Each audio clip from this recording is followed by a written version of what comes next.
Viewers আসসালামু আলাইকুম। গুপ্তবিদ্যা সন্ধান ইউটিউব চ্যানেলে সবাইকে সুস্বাগতম। তো আজকে হঠাৎ রাস্তায় চলার পথে দেখি কয়েকজন পথচারী বিপদে পড়ছে, জিনের বিপদে পড়ছে। তো তাদেরকে সাহায্য করলাম।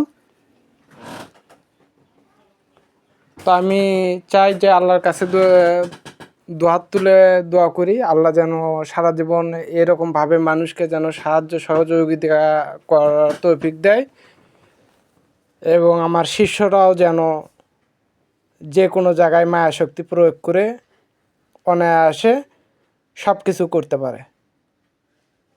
তো যাই হোক, যাদের উপকার করলাম তা তো অবিশ্বাস্য হয়ে গেছে যে এরকম শক্তি আদৌ আছে কি না। তো আমি আল্লাহর কাছে দোয়া করি এবং আমার জিনদেরকে আমি বলে দিয়েছি যে আমার শিষ্যদেরকে যত দ্রুত সম্ভব মায়াশক্তি তোমরা পৌঁছে দাও। তারা যেন যে কোনো জায়গায় পাক হোক না পাক হোক, যে কোনো অবস্থায় শরীরে তাবিজ থাকুক বা না থাকুক, সব জায়গাতেই যেন তারা বাহাদুরি করতে পারে। তো ঠিক বলতেছে। তো সবাই ভালো থাকবেন, সুস্থ থাকবেন। আসসালামু আলাইকুম।